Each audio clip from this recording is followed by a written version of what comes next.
This is a stimulus update and daily news report. Got some important updates to share with you. One day left before the government shutdown. Chuck Schumer is trying to rally everyone to pass this big 4,000-page omnibus bill. And there's a few sneaky things that have been in there, including Medicaid being cut in the spring in this $1.7 trillion bill, and a few other sneaky things. Also, we have this brand new 2023 direct payments worth $1,800 are coming in January.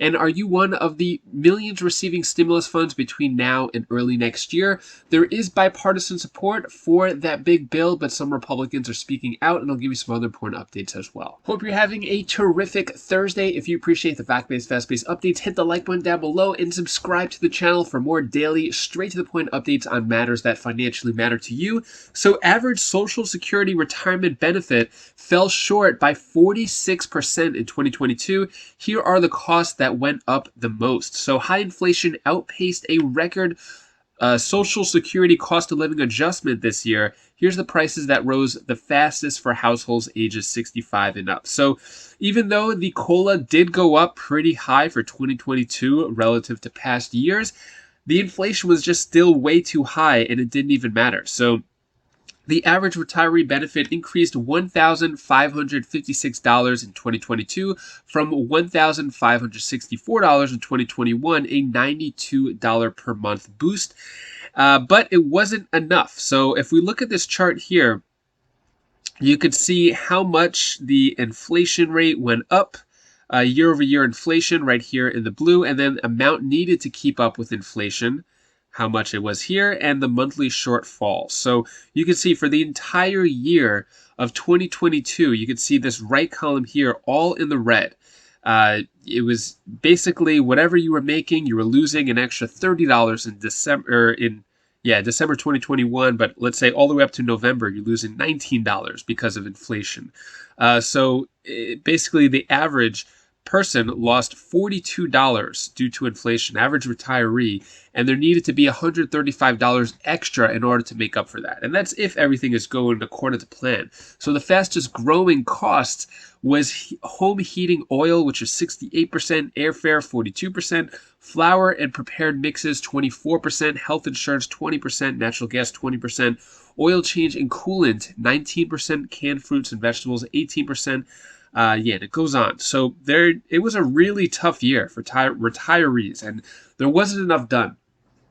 With the COLA only being adjusted one time for the year, and then inflation well outpaced that COLA amount, there was nothing done, nothing to help out retirees, anyone else on Social Security, veterans, people who did not have families or kids to benefit from all the other child tax credits, stimulus checks, and tax rebates that helped a lot of families. People who retired living on a fixed income or low income just didn't get enough help, unfortunately. So when it comes to other Social Security news, brand new 2023 direct payments worth $1,801 are coming in January, and the exact dates depend on your birthday. So where's this number coming from? Basically, it means that the average retired person will earn about $144 more per check, moving the highest amount you can receive from $1,657 to $1,801. So if you're on Social Security and you got the highest you'll get now is $1,801. And basically, for the month of excuse me. So yeah, basically just talking about that. Different checks coming out in January. And then stimulus update. Are you one of the millions receiving stimulus funds between now and early next year? So some of the checks are going out to those who filed a 2021 tax extension. Millions of checks are considered tax rebates. Some stimulus payments will not arrive until 2023. So here are the different states. California with those $200 to $1,000 checks. And then Colorado, $1,500 checks for joint filers, $750 checks. Those are expected by the end of January.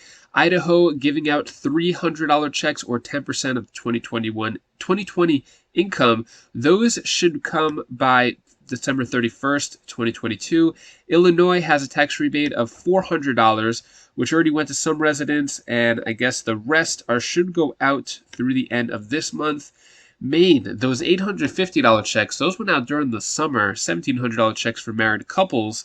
It says that those should all be out there. New Jersey homeowners receiving up to $1,500 by May of 2023, and then renters could get $450 checks as well for rent rebates.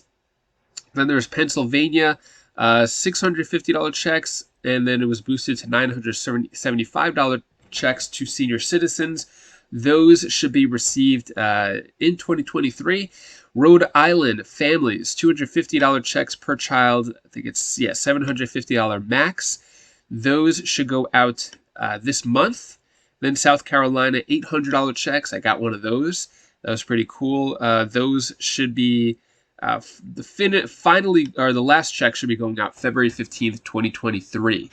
Moving on to the what's going on with the government shutdown. Chuck Schumer seeks Senate path for funding bill as government shutdown looms.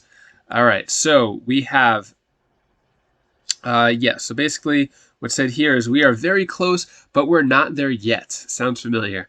But I asked members to be alerted to be here at 8 in the morning, where we'll have the first vote on nomination to bring everybody here to get the final agreement, then to move forward. So it doesn't seem like it is going to move forward. There is some bipartisan support in the Senate, but there's a couple of sneaky things going on in there. So millions at risk of losing Medicaid in the spring under provision tucked inside $1.7 trillion federal spending bill.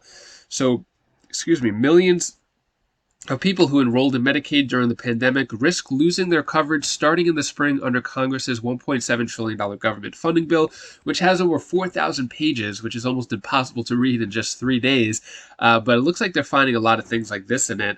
Congress had previously barred states from kicking people off Medicaid for the duration of the COVID pandemic public health emergency, which has led to a historic number of people enrolled.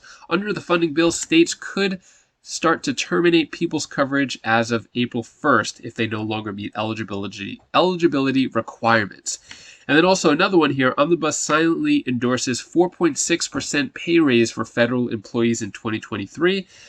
So are these two things in there? Medicaid being dropped, 4.6% pay raise.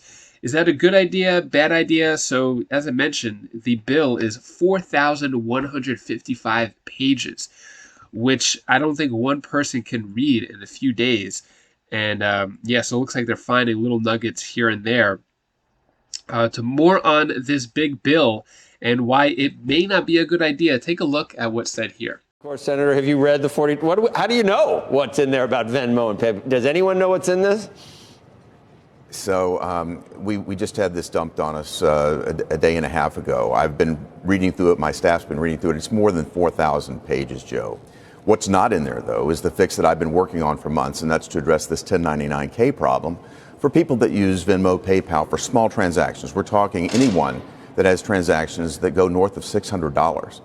If this goes through without the amendment that I've been working on, we're going to see roughly 300 million 1099-Ks issued by the PayPals and Venmos of this world. It's going to flood the IRS and put a huge burden on the American public. But as of today, this is being held hostage in a broader negotiation as Senator Schumer tries to cram this massive package through. The chances that this happens, I think it's going to happen. I mean, it's almost like, I don't know what you call it. It's like a immovable force moving one way, isn't it? We're not going to punt this, and that's what might be the prudent thing to do. But we've gotten used to this. We wait. Then everybody wants to go home for Christmas, and the American people are just going to be sitting by while Washington does this stuff that beats to its own drummer, to its own beat. It seems like. Yeah, Joe, you're describing the Washington Kabuki Theater, and that's exactly what happened last night. We were supposed to vote on this and finish it up in the wee hours of this morning. They'd negotiated everything except they found out one thing. That is that there's actually bipartisan support to keep Title 42 in place. There's an amendment there that would have actually passed last night, and that would have been a huge problem for Chuck Schumer and the radical left. So what they're working on right now is another Washington trick that will create a process, if you will, that will allow those Democrats that do support Title 42 and maintaining some sense of order at the border. Allow them to vote for that, actually allow them to vote for funding the border wall even, voting for more funds to protect our border. They'll be able to vote for that and then turn around and vote against it. So it will fail. And then we'll go right back to what you described, Joe. And again, I think this is sickening to the American public. They're tired of seeing this come out of Washington. But I think this is exactly what this morning is setting up for, and we'll probably be here into the night again. But that's my sense, is that we'll wind up in the situation that you just described. It will pass through having another signaling vote, but not of substance. So how will Republicans say, oh, yeah, well, they gave us this, so we're going to do it? What do you think? What little window dressing do you think we're going to hear? I think Republicans are very frustrated about where we are right now. If you think about what's happening at the border, just to stay on that topic, what you'll see is a different set of messaging points. One side will say, gee, we've plussed up another almost $2 billion to go to the Customs and Border Patrol. But if you look at the fine lines, this is on, I think, page 753 of this massive bill, it says that those funds can't be used for border security, for border protection. They can only be used to accelerate processing of people across the border and transporting people deep into the United States. They're transporting people into my home state of Tennessee. They won't tell us how many. They won't tell us what the burden might be on our schools and our hospitals and our social services. That's what those funds are going to be used for. That's not protecting and securing the border. That's just accelerating the process and ensuring more people come flooding across the border. What it does is it helps protect against the political problem of the camera angles, seeing people lined up at the border. It's just to accelerate the processing. So again, this is Washington's spin on something that I don't think the American public is supportive of. What are your thoughts on that? Should there be big changes? Should the government shut down? Should there be a stopgap measure? Let me know your thoughts on that. That is all the news that I have for you today to hopefully brighten your day a bit. Here's my doorbell's tip of the day. Oh, hi guys, I didn't see you there. Guys, can I tell you tip of the day because I'm still in South Carolina. I know it looks like in a different place, but let's get over it. Can I tell you the thing that you should really, really actually do when someone's hurt or you're hurt? You should really do something really good and help them out because they're hurt. You can't let a person hurt. Stay there. I know you guys would do such a great thing, even better than that. Like help them up or something. I bet you can too. So that's all the advice that I wanted to give to you today. And also, this is my sister Kalaya. Say hi. Hi. Bye. Thank you so much for watching. Appreciate all of your support. So, got a new haircut, buzzed the face. I was able to get out and start walking a little bit yesterday with crutches. So I'm spending the next couple days putting a little, maybe 50% weight on my foot, just kind of walking around the house in a boot and putting a little bit more weight. So it hurts a lot, but taking steps, baby steps, right? So hopefully in another week, I'll be able to start walking on my own, which is pretty exciting. But yeah, anyways, if you want to check out any of my other videos on my other channels, click right up here, and I'll see you in the next video. Take care, be safe. Thank you for watching.